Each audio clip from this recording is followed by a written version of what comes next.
కొరింథీయులకు రాసిన 2వ పత్రిక 4వ అధ్యాయం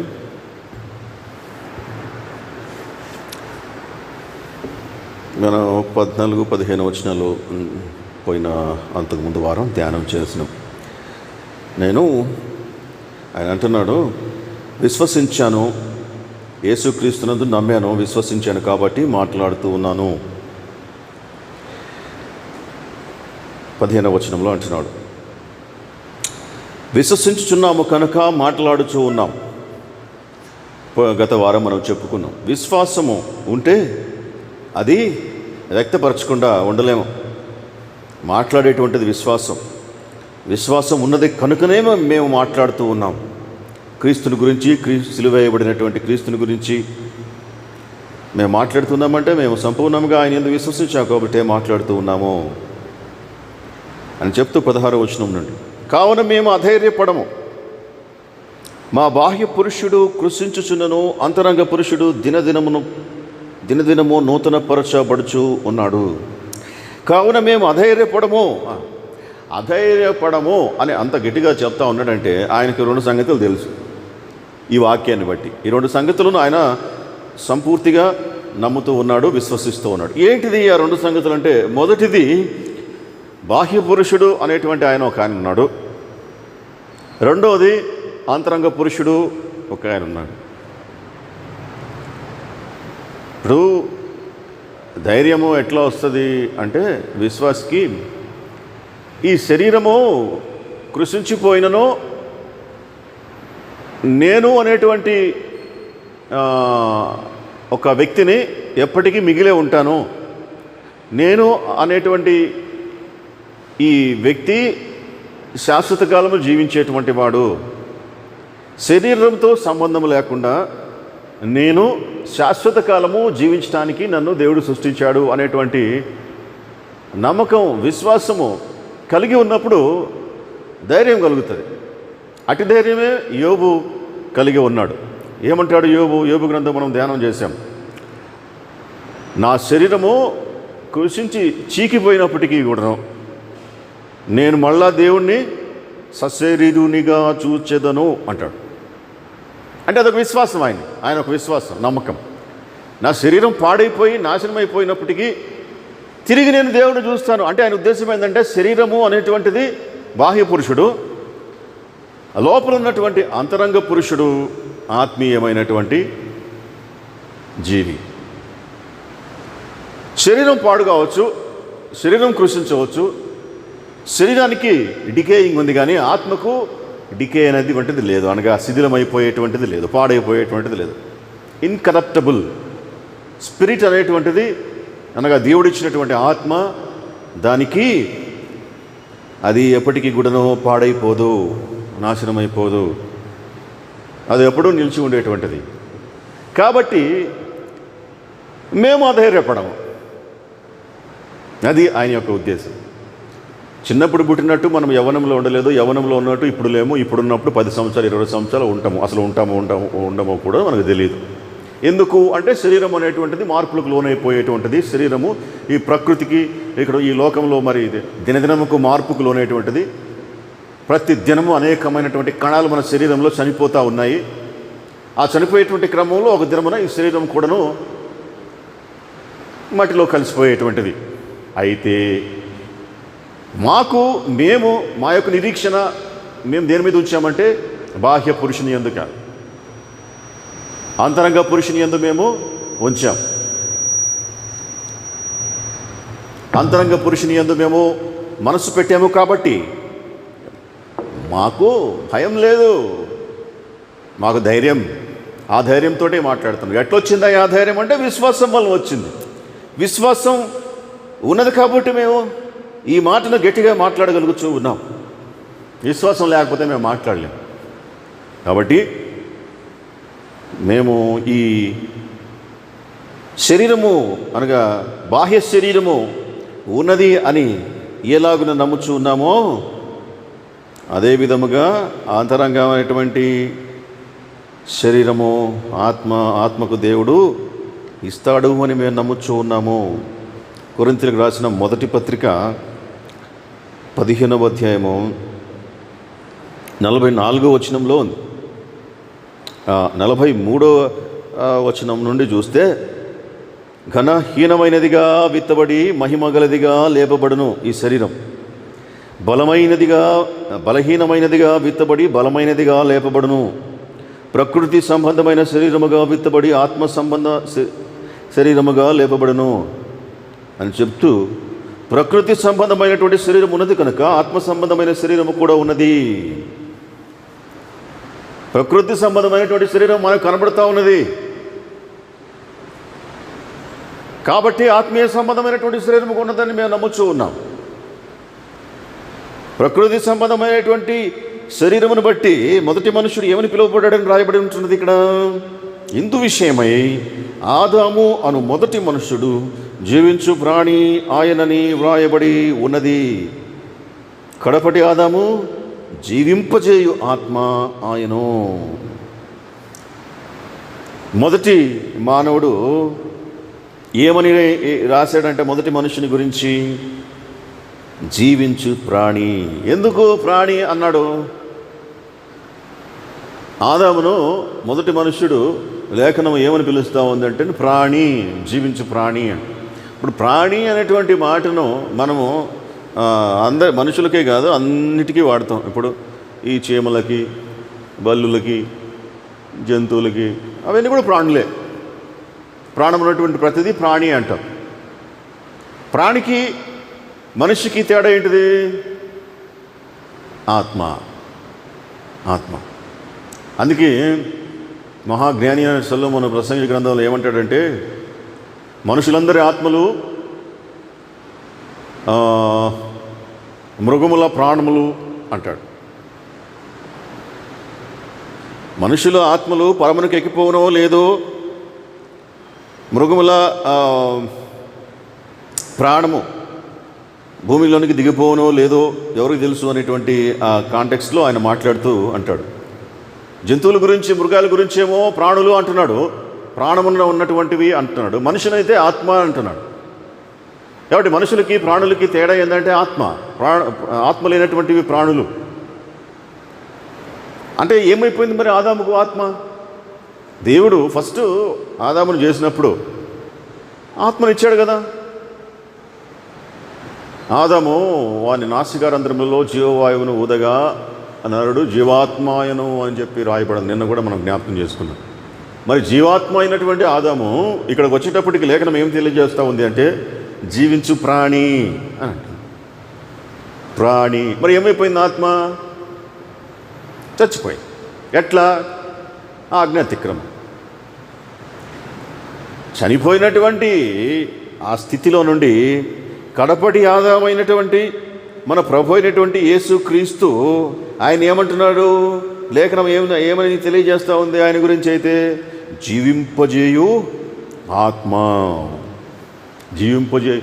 ఆ ఫస్ట్ డే ఏమో జస్ట్ నాసికారంధ్రంలో ఊదగానే జీవాత్మ అయినాడు కానీ మానవుడు. అయితే నెక్స్ట్ తిరిగి మళ్ళా బ్రతికించడానికి అది కాదు. ఎందుకు అది కాదు? వానికి విమోచన క్రయ ధనం ఉన్నది. వాడిని విడిపించడానికి, వాని యొక్క ప్రాణమును తిరిగి వానికి ఇవ్వటానికి, బ్రతికించడానికి పెద్ద గొప్ప చెల్లించాల్సి వచ్చింది విమోచించడానికి. ఏంటిది ఆ చెల్లింపు అంటే? దేవుడే నరుడే ప్రాణం పెట్టాల్సి వచ్చింది. ఎట్లా పెట్టాడు? ఆదినాన్న జస్ట్ నూరికినే ఊదాడు కానీ, అయితే తిరిగి బ్రతికించడానికి వాని కొరకు దేవుడే ప్రాణము పెట్టవలసి వచ్చింది. అందుకే జీవింపజేయు ఆత్మ రెండవ కడపటి ఆదాము. మొదటి ఆదామేమో జీవించు ప్రాణి, కడపటి ఆదాము జీవింపజేయు ఆత్మ. కాబట్టి ఈ విషయాలు మాకు తెలుసు. ఈ విషయాలపైన మేము అచంచలమైనటువంటి విశ్వాసం కలిగి ఉన్నాం కాబట్టి మేము అధైర్యపడము. శరీరమా పోనీ, నువ్వు పోనీ అని చెప్పినా పోతుంది, పోకూడదు అని చెప్పి దాచుకున్నా పోతుంది. ఎస్పి బాలసుబ్రహ్మణ్యం గొప్ప గాయకుడు. ఆ మధ్యన ఆయన ఒక ఇంటర్వ్యూలో మాట్లాడుతూ చనిపోవటం నాకు ఇష్టం లేదు ఆయన అంటున్నాడు. చనిపోవడం నాకు ఇష్టం లేదు, నేను చాలా బ్రతకాలి, ఇంకా బ్రతకాలి, చాలా కాలం బ్రతకాలని నా వాటికి నాకు ఆశ. అందరికీ ఉంటుంది కదా, అందరి సంగతి నాకు తెలియదు, నా వరకు నేను చెప్తున్నాను. నాకైతే చనిపోవాలని లేదు, ఇంకా బ్రతకాలి. ఇంకా నువ్వు అట ఆశపడ్డా లేదు, ఏమి బ్రతుకో అనుకున్నా ఈ రెండు కూడా వ్యాలిడ్ కాదు. ఆ టైం వచ్చినప్పుడు ఈ శరీరం పోతుంది. Now he is on ventilators. విషమంగా ఉంది అని స్క్రోలింగ్ వస్తాం. ఏమో పాపం మంచి సింగరు, బ్రతికితే ఇంకో రోజులు పాట పాడతాడు, మనుషుల్ని సమాజాన్ని రంజింపజేస్తాడు. అది దేవుని చిత్తం. కాబట్టి మన యొక్క కోరికలను బట్టి, మన యొక్క అంబిషన్స్ని బట్టి మన లైఫ్ ఆధారపడి అంటే మనం జీవించడం అనేటువంటిది ఉండదు. నువ్వు వద్దనా కాదన్నా ఈ శరీరము స్టార్ట్ అయినటువంటి డికేయింగ్ అయితేనే ఉంది. ఒకప్పుడు నల్లగా ఉండేది జుట్టు, తెల్లగా అయిపోయింది. ఒత్తుకుండేది, పల్చబడిపోయింది. అంతే, ముడతలు వచ్చేస్తాయి. ఇక అన్నీ కూడాను కొంచెం పోతాయి. ఆ టైం వస్తుంది, ఆ బ్రేకింగ్ పాయింట్ పొటక్కమంటుంది. దారి యొద్ద కుండ పగిలిపోను, వెండి గిన్నె పగిలిపోను, దార యొద్ద కుండ పడిపోవును. ప్రసంగ గ్రంథం 12వ అధ్యాయంలో. అంటే ఏంటంతా కూడాను స్టాప్ అయిపోతుంది. అయితే వీటిని మించినటువంటిది ఉన్నది ఒకటి. ఈ మట్టి దేహంలో మాకు ఐశ్వర్యం పెట్టాడు అంతరంగ పురుషుడు, ఆత్మీయ పురుషుడు. దానికి దినదినము అది ఏమవుతా ఉంది, రెన్యూ అవుతూ ఉంది, దినదినము నూతనపరచబడతా ఉంది. క్రైస్తవ జీవితం అలాగ ఉండాలి. దినదినమునకు ఆత్మీయంగా నూతనపరచబడుచూ ఉండాలి. ఇప్పుడు ఒక మాట ఉంది, పక్షిరాజు యవ్వనం వలె నీ యవ్వనము క్రొత్త దగుచుండునట్టు. 103వ కీర్తన, మేలుతో నీ హృదయము తృప్తిపరచి ఉన్నాడు. 103వ కీర్తన 92వ కీర్తనలోను. 103ఏనా? ఏంటిది? పక్షిరాజు యవ్వనం వల్ల నీ యవ్వనం క్రొత్త దగుచుంటున్నట్లు అంటే ఏంటిది అర్థం? అంటే 80 ఏళ్ళు వచ్చినా యవ్వనంగా ఉంటాననే కాదు. అట్లా ఆ విధంగా కాదు. యేసుప్రభు ఒక దగ్గర యోహాను గురించి అందరికీ కమిషన్ ఇస్తూ ఉంటే ఒక్కొక్క శిష్యుల్ని పిలిచి పేతురు ఏమంటాడంటే, యోహాను సంగతి చెప్పవా అని అడుగుతూ ఉంటాడు ఊరికని. అరే కోపడతాడు ప్రభు. ఒరే నేను వచ్చేదాకా ఆయన బ్రతుకుంటాడు, అబ్బా నీకెందుకు అని అంటాడు. ఆ సందర్భాన్ని బట్టి ప్రభు ఏమంటాడు, నేను వచ్చేంత వరకు ఆయన బ్రతుకుంటాడు, అబ్బా నీకెందుకు, నీ సంగతి నువ్వు చూడు, నీకు చెప్పిన పని నువ్వు చెయ్యి అనేటువంటి కాంటెక్స్ట్. దాన్ని పట్టుకొని ఆ శిష్యులు ఏమనుకుంటారంటే, ఓహో ప్రభు వచ్చేంత వరకు యోహాను చావడు అని ప్రచురం అయిపోయిందంట. ఆ తర్వాత కాలంలో కూడా యోహాను చావడు, ప్రభు వచ్చేదాకా ఉంటాడు అని నమ్మకం పడిపోయింది జనాలలో, శిష్యుల ద్వారా జనాల్లోకి వెళ్ళిపోయింది. వాళ్ళ నమ్మకం తగ్గట్టుగానే శిష్యులందరూ చనిపోయినారు, యోహాను బ్రతికే ఉన్నాడు. ప్రకటన గ్రంథం రాసేదాకా శిష్యులందరూ కూడా చనిపోయినారు. ఆ తర్వాత కూడా యోహాను చనిపోయినాడు అనుకోండి చివరిలో. అంటే అట్లా అర్థం చేసుకోవడం కాదు, అట్లా కాదు. మా పక్షిరాజు యవ్వనం వల్ల నీ ఎవరన్నా క్రొత్తగుచుంటున్నవాడు అంటే దాని అర్థం ఎప్పటికీ యవ్వనంగా ఉంటాము, ఎప్పటికీ స్థిరంగా నిలబడతాం. యవ్వనం ముసలితనం రాదు అని కానే కాదు.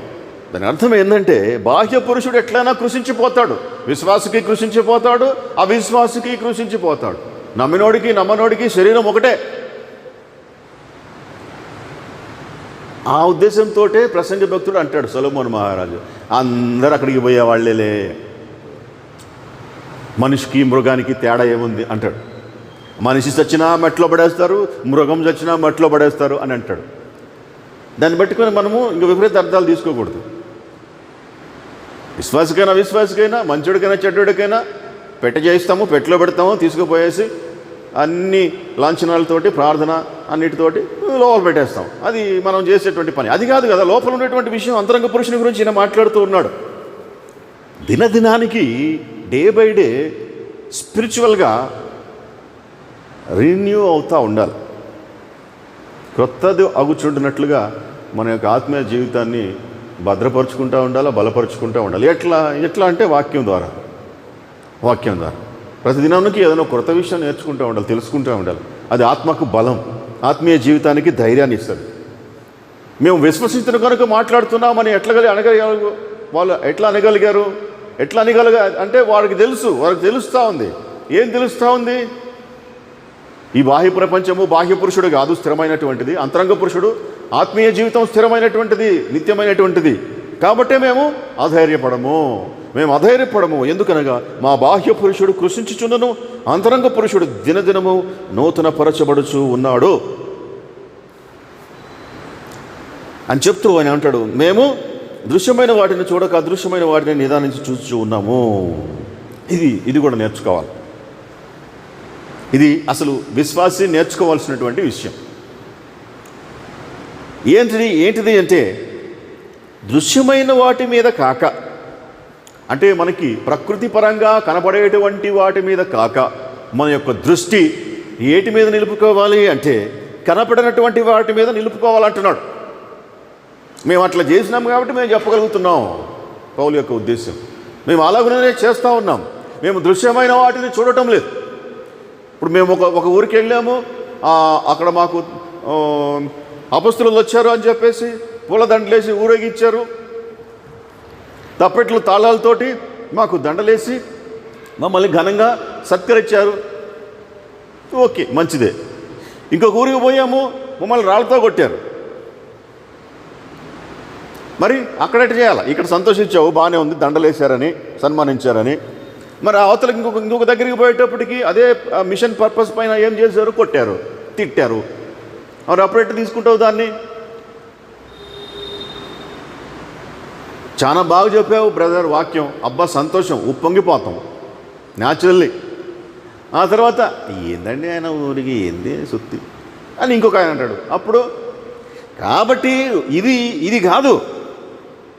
మేము మాకేదైతే దృశ్యమైనవి కనబడతా ఉన్నదో ప్రకృతి పరంగా వాటి మీద మేము ధ్యానం ఉంచుకోవటం లేదు, దృష్టి ఉంచుకోవటం లేదు. వాటి మీద మనం ధ్యానం ఉంచుకున్నట్లయితే ఏమవుతుంది?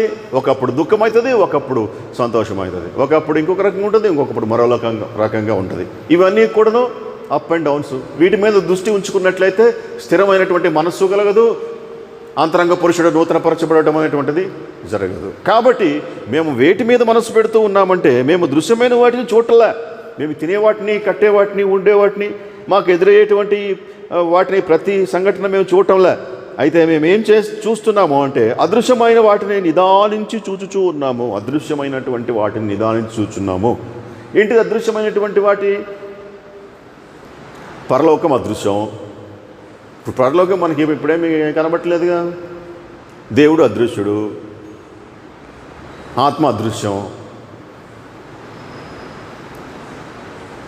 దేవునికి సంబంధించినటువంటి ప్రతిదీ అదృశ్యమే. ప్రకృతికి సంబంధించింది ప్రతిదీ దృశ్యమైతే దేవునికి సంబంధించింది ప్రతిదీ అదృశ్యం. అందుకే ప్రకృతి సంబంధమైనటువంటి పురుషుడు, ఆత్మ సంబంధమైనటువంటి అంతరంగ పురుషుడు. అందుకే రెండు బైఫర్కేట్ చేసి మాట్లాడుతూ ఉన్నాడు.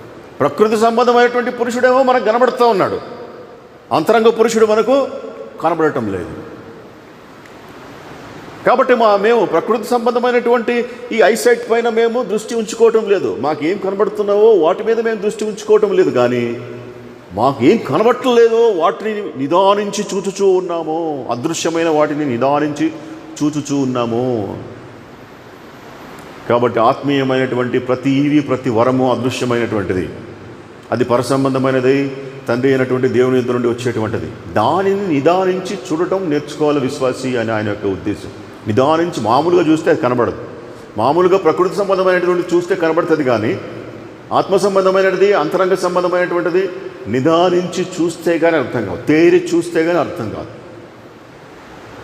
ఎఫోర్ట్ చేసి చూస్తే కానీ అర్థం కాదు, తరచి చూస్తే కానీ అర్థం కాదు. చాలా దాని మీద టైం స్పెండ్ చేసి ప్రార్థనాపూర్వకముగా, సమర్పణాపూర్వకముగా దాని మీద దృష్టి ఉంచితే కానీ అవి కనపడవు. అవి కనపడినటువంటి వారు, అవి చూడగలిగినటువంటి వారు అధైర్యపడరు. మేము అధైర్యపడము. అందుకే క్రైస్తవం యొక్క ఫ్యూనరల్ ఎందుకు అంత గ్రాండ్గా చేస్తాము అంటే, గ్రాండ్గా అంటే దాని అర్థం ఏంటిది? ఇప్పుడు ఉదాహరణకు చనిపోయి బాడీ అక్కడ ఉంటే మనం ఏం పాట పాడతాము? అభయమభయమభయమేప్పుడానందమానందమానందమోగ. లోకస్తులకు ఎట్లుంటుంది? ఎగతాళిగా ఉంటుంది.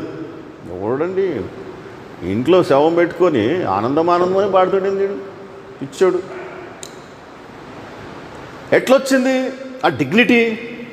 ఎట్లొచ్చింది ఆ ధైర్యం?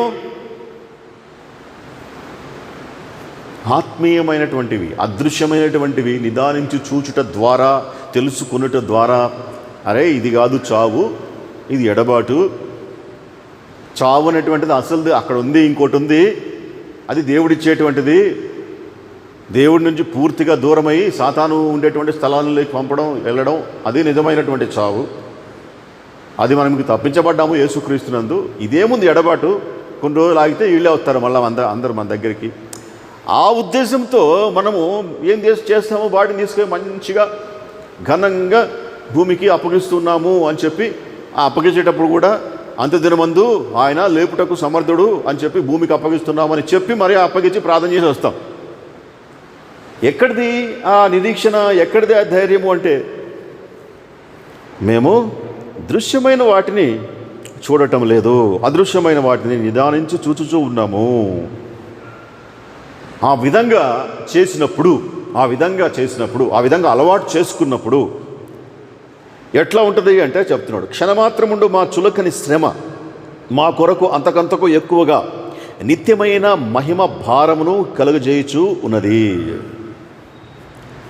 మేము అదృశ్యమైన వాటిని నిదానించి చూస్తూ ఉన్నాము కాబట్టి మేము అనుభవించేటువంటి ఈ కష్టం, ఈ దుఃఖం, ఈ బాధ, ఈ శరీరంలో ఉన్నటువంటి ఆ వ్యాధి అయితేనేమి, ఆ దుఃఖం అయితేనేమి, ఆ బాధ, ఇంకోటి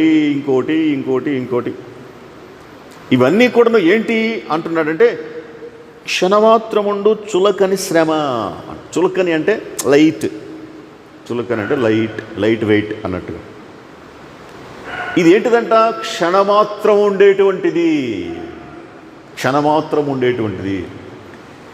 దేవుడు మనకి ఇవ్వబోయేటువంటి నిత్య జీవం ముందు ఈ లోకపు జీవం, ఈ జీవితం క్షణం కూడా కాదు. ఇంక అర్థం కావడం కోసం ఇంక క్షణం కంటే తక్కువగా నేను చెప్పలేము కాబట్టి క్షణం అని చెప్పి రాసి ఉండొచ్చు అని నేను అనుకుంటాను. దేవుడు మనకి ఇవ్వబోయేటువంటి అంత విస్తారమైనటువంటి జీవితం, అది విస్తారమైనటువంటి జీవితం అనడం కంటే కూడాను అంతం లేనటువంటి జీవితం కదా నిత్య జీవితం అంటే దానికి అంతం ఉండదు. యుగములు తరతరములు అట్లా ఆ జీవనం ప్రభుతోటి, ఆ సంతోషం, ఆ సమాధానం, ఆ నెమ్మది, ఆ మనోహరం అది కొనసాగుతూ ఉండడమే. ఇంకా అది అంతం లేదు. ఆ జీవితం ముందు ఇక్కడ మనము గడుపుతూ ఉన్నటువంటి ఈ 60, 70, 80 సంవత్సరాలు క్షణమాత్రముండు చులకని శ్రమ. శరీరంలో ఉన్నన్ని నాళ్ళు శ్రమనే, ఇక దానికి తిరుగే లేదు. ఎవరు ఎన్ని మాటలు చెప్పినా, ఎన్ని కెరిస్మాటిక్ గ్రూప్స్ ఎన్ని ఒట్టి మాటలు చెప్పినా, ఎంత చెప్పినా, లైఫ్ ఈజ్ మిజరబుల్. జీవితం దుఃఖమయం, దానికి తిరుగులేనే లేదు. సంతోషం అనేటువంటిది, ఆనందం అనేటువంటిది అప్పుడప్పుడు కలుగుతాయి. అది దేవుని కృపను బట్టి, దేవుడు దయచేస్తే అప్పుడప్పుడు ఆనందించవచ్చు మనిషి. అంతకు మించి జీవితం అంతా కూడాను బ్రతికున్న నాళ్ళు శ్రమనే. అందుకని ఈ చులకని శ్రమ అంటున్నాడు ఈ లైఫ్ని. క్షణమాత్రముండు మా చులకని శ్రమ. ఈ జీవితం ఏం చేస్తుందంట? ఈ చులకని జీవితం, క్షణమాత్రముండు జీవితం అంతకంతకు ఎక్కువైన నిత్య భారము, మహిమ భారం కలగజేయుచు ఉన్నది. మహిమ భారం అంట. మహిమ భారం ఏంటిది? శ్రమ. ఈ శ్రమలు అనుభవిస్తూ మేము భారం కలిగి ఉన్నాం. ఎందుకు ఆ భారము?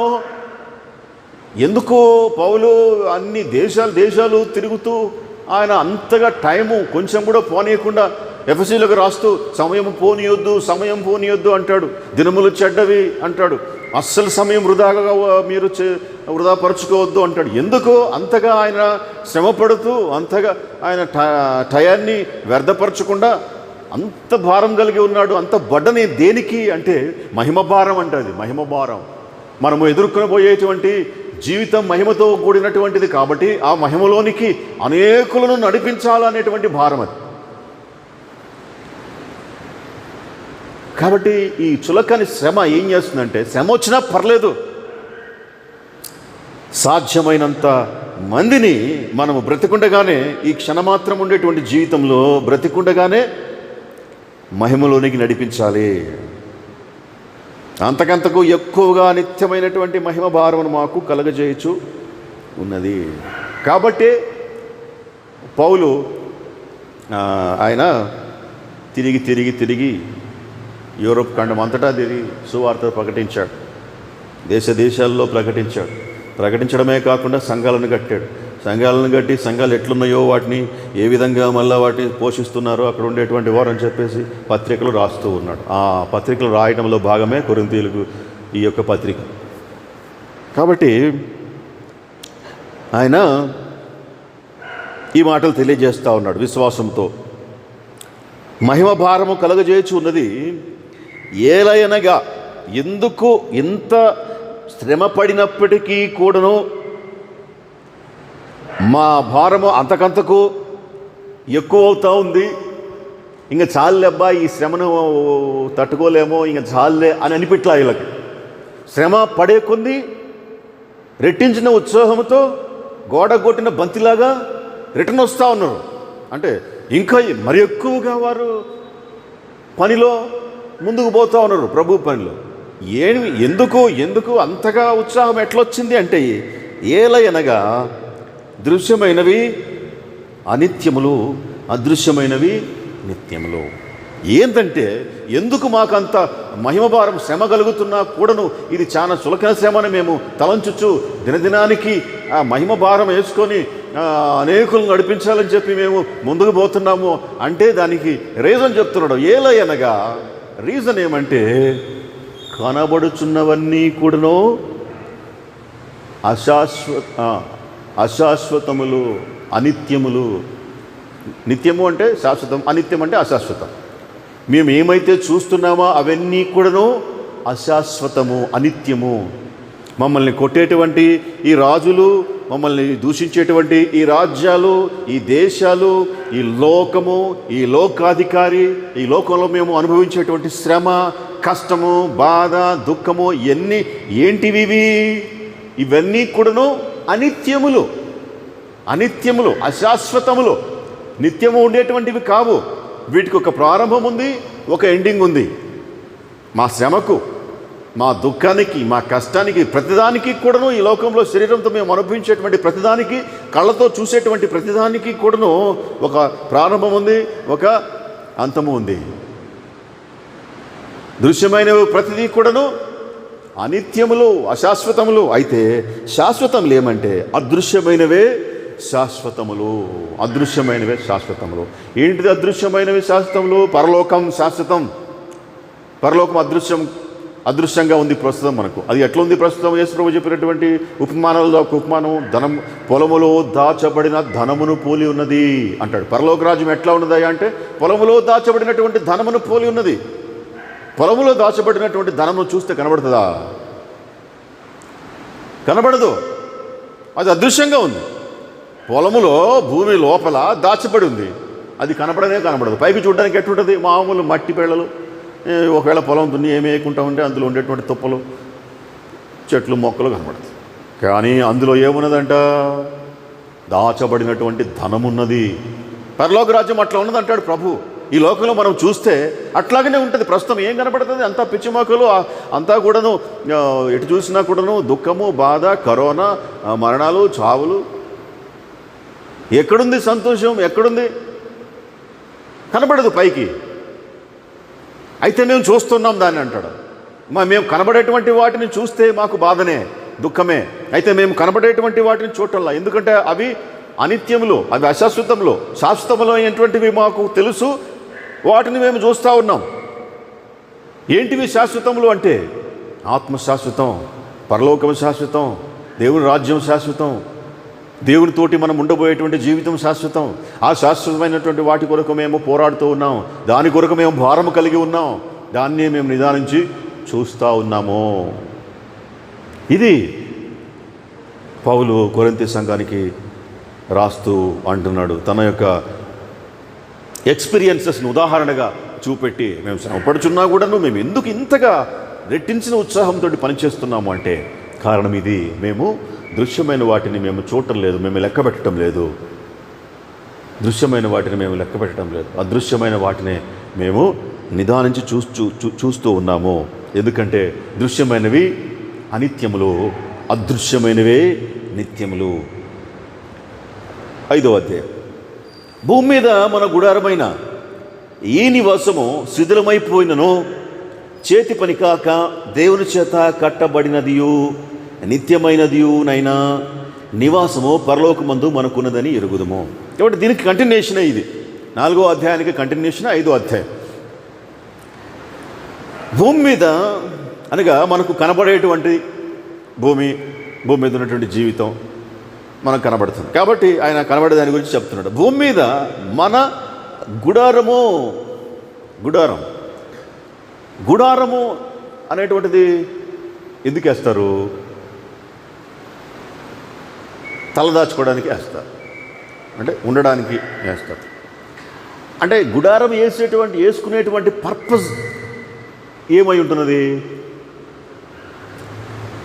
అందులో ఉన్నటువంటి ఇప్పుడు టెంట్ వేస్తాము. టెంట్ ఎందుకు వేస్తాము? టెంట్ అందులో ఉండటానికి వేస్తాము టెంట్. ఓకే, అంటే టెంట్ అందులో శాశ్వత కాలం ఉండడానికి టెంట్ ఎవరు వేయరు.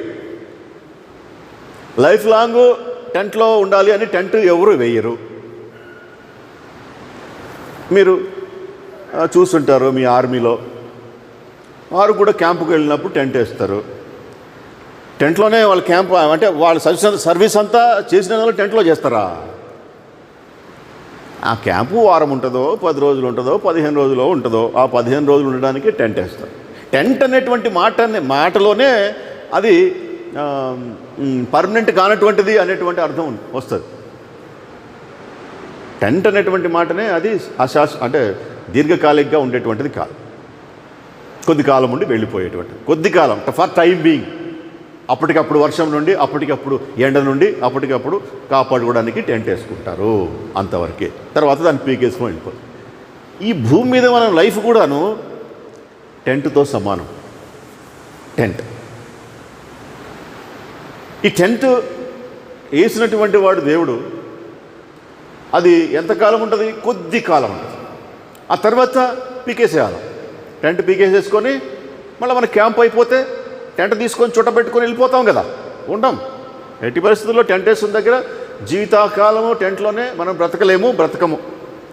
ఆ దినాలలో అబ్రహాము, ఇస్సాకు, యాకోబులు గుడార జీవితం గడిపారు. కారణం ఇదే, మనకు తెలియపరచడానికి. వాళ్ళు ప్రాక్టికల్గా జీవించి చూపించారు. ఈ లోకంలో మన జీవితం, ఆయనపై పేతురు రాశాడు ఆ మాట, పేతురు రాసిన పత్రికలు అంటాడు, ఈ జీవితం మనము ఈ లోకంలో పరదేశులము, యాత్రికులము అని వారు గుడారములలో జీవించారు. గుడారంలో జీవించడంలో వారికి ఉన్న ఉద్దేశం ఏంటంటే వాళ్ళు కట్టుకొనగలరు.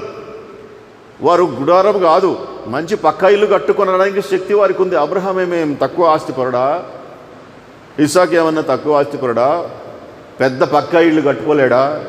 కానీ గుడారంలోనే జీవించారు. కారణం ఏంటంటే మనం ఈ లోకంలో పరదేశులము, యాత్రికులము. కనబడేదంతా కూడాను, మనకు దృశ్యమైనదంతా కూడాను ఇది అశాశ్వతము. పునాదులు కలిగినటువంటి పట్టణం మన కొరకు ఉన్నదని చెప్పి దాని కొరకు ఎదురు చూచుచు. ఒకసారి చదువు పేతురు రాసిన పత్రిక,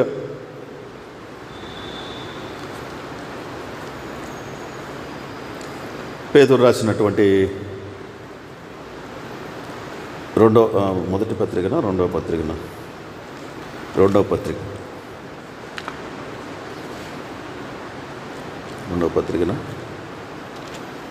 మనము పరదేశులము,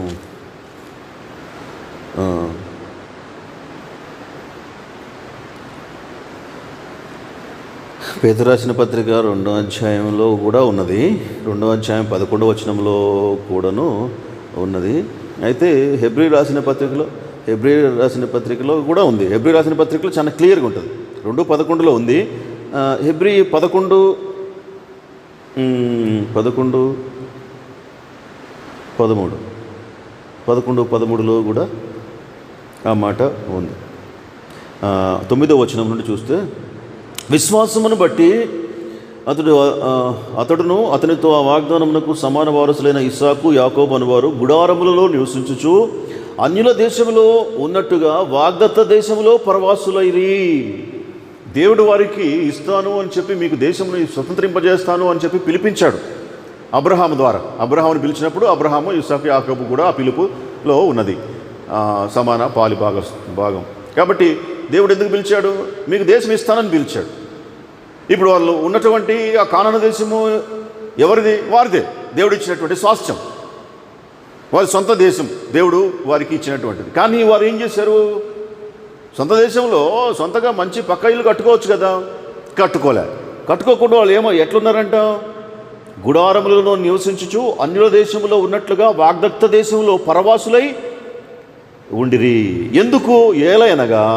ఎందుకనగా దేవుడు దేనికి శిల్పియు నిర్మాణకుడునై ఉన్నాడో పునాదులు గల ఆ పట్టణము కొరకు అబ్రహాము ఎదురు చూచుచూ ఉండెను. వాగ్దత్త దేశంలోనే ఉన్నాడు, గుడారం వేసుకో ఉన్నాడు. ఎందుకు అంటే ఏలయనగా దేవుడు దేనికి శిల్పియు, దేనికి నిర్మాణకుడు? దేవుడు గుడారములకు నిర్మాణకుడు కాదు. అయితే దేవుడు శాశ్వతమైనటువంటి పునాదులు కలిగినటువంటి పట్టణం ఉన్నది, ఆయన దానికి నిర్మాణకుడు. అక్కడికి మనము వెళ్ళి అక్కడ ఉండేటువంటి వారము అని ఆయన నమ్మి విశ్వసించి ఆ పునాదులు గల పట్టణం కొరకు ఎదురు ఉండెను. ఎదురు చూస్తూ సమయం అయిపోయింది, వయసు గడిచిపోయింది, శరీరము ఏమైపోయింది? బాహ్య పురుషుడు కృషించి వంగిపోయాడు, కట్టె మిగిలిపోయింది. 13వ వచనంలో వీరందరూ ఆ వాగ్దానముల ఫలము అనుభవింపకపోయినను దూరము నుండి, ఎంత దూరము నుండి? చాలా దూరము నుండి. ఎంత దూరమో తెలియనంత దూరం. పరలోక పట్టణం ఎక్కడున్నది? ఎక్కడున్నదో మనము మన బాహ్య కంటితోటి, ఈ ప్రకృతి సంబంధమైనటువంటి కంటితోటి చూడలేనంత దూరములో ప్రస్తుతం మనకి పరలోక పట్టణం ఉన్నది, అంతే కదా.